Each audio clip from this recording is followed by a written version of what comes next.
All right, today we're tackling one of the all-time greats, Shakespeare's Hamlet. We're going to do more than just talk about the plot, though. We are going to get inside these characters' heads and really figure out how their own internal struggles sealed their fates. Let's get into it. And that right there, that's the key question for this whole thing. Because in Hamlet, yeah, there's swords and actual poison, but the deadliest weapon? It's the war that's raging inside each character's mind. So where does it all start?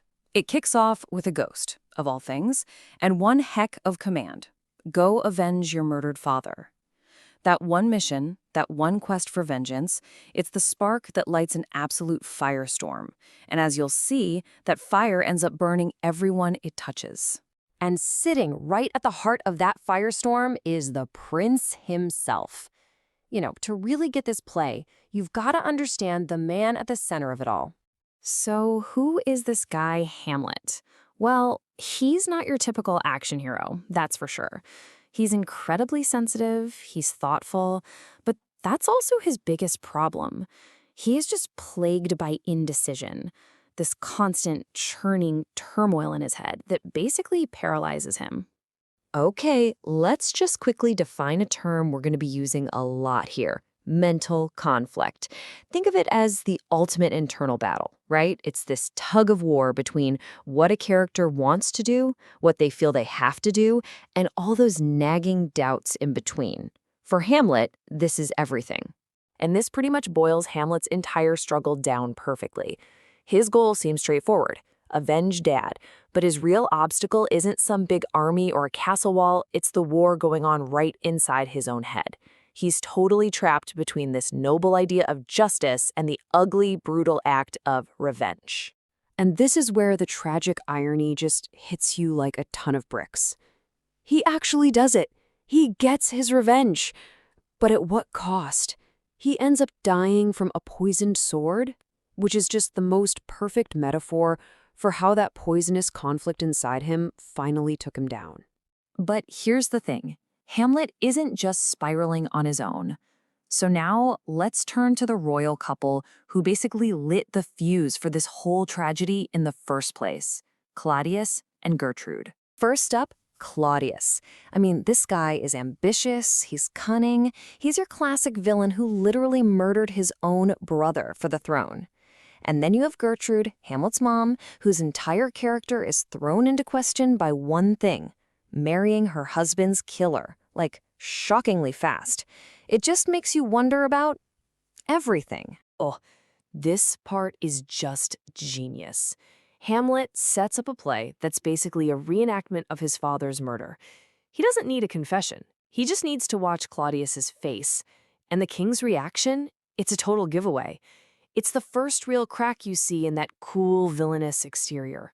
A flash of guilt, or maybe just pure fear. And in the end, their own schemes completely backfire on them. It's almost poetic justice, isn't it? Claudius gets killed by Hamlet, the very prince he was trying to get rid of. And then, in this absolutely devastating twist, Gertrude dies from drinking the poison that her new husband, Claudius, had prepared for her son. Wow. But this kind of royal mess is never contained, right? The conflict between Hamlet, Claudius, and Gertrude creates these ripples that end up drowning the people around them. They are the true collateral damage. We're talking about Ophelia and her brother, Laertes. Poor Ophelia, she's just torn apart, caught between being loyal to her father and loving Hamlet, who seems to have gone completely mad. The pressure just breaks her. And then you have Laertes, who's like the anti-Hamlet. When his dad is killed, he doesn't think, he just acts. He is all in on revenge.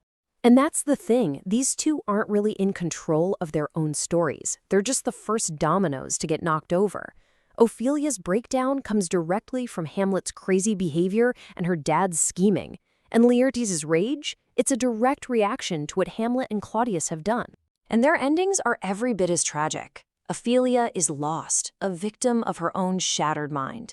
And Laertes, well, that trap he helped set for Hamlet in the final duel, it ends up getting him too. He's killed by the exact same poisoned sword he brought to the fight. The irony is just brutal. So when you lay it all out like this, the pattern is just impossible to ignore. It is crystal clear. For Hamlet, that fight between justice and indecision, it leads to a poisoned sword. For Claudius, ambition versus guilt leads to him being killed by Hamlet. Gertrude's hasty choices, they lead her right to that poisoned cup. And it keeps going. Ophelia's battle between pressure and her own sanity ends in her collapse.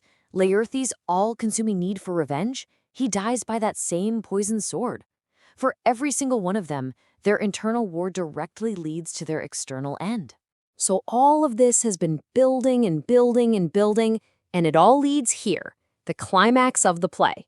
The final duel is where every single one of these threads, ambition, revenge, despair, they all just collide in one huge, fatal explosion. And you can break down the absolute chaos into 4 simple, deadly steps. 1. The duel begins, and it's a total setup. 2. The poisoned sword finds its mark, not just once, but twice. 3. The poisoned cup gets drunk, but by the wrong person. And 4. It's only then, in his very last moments of life, that Hamlet finally gets his revenge. So after all that conflict, all that inner turmoil, what's the final score? It is devastatingly simple. Of the 5 central people we've been following, Hamlet, Claudius, Gertrude, Laertes, and Ophelia, not a single one of them survives. The stage is empty. The cost of their conflict wasn't just high, it was total. Which just leaves us with this one last haunting question. Sure, Hamlet got his revenge. Laertes did too. But with the whole royal court dead and the kingdom in chaos, can you really say anyone won? Or is the ultimate tragedy of Hamlet that this kind of internal poison, well, it doesn't leave any victors, it just consumes everyone?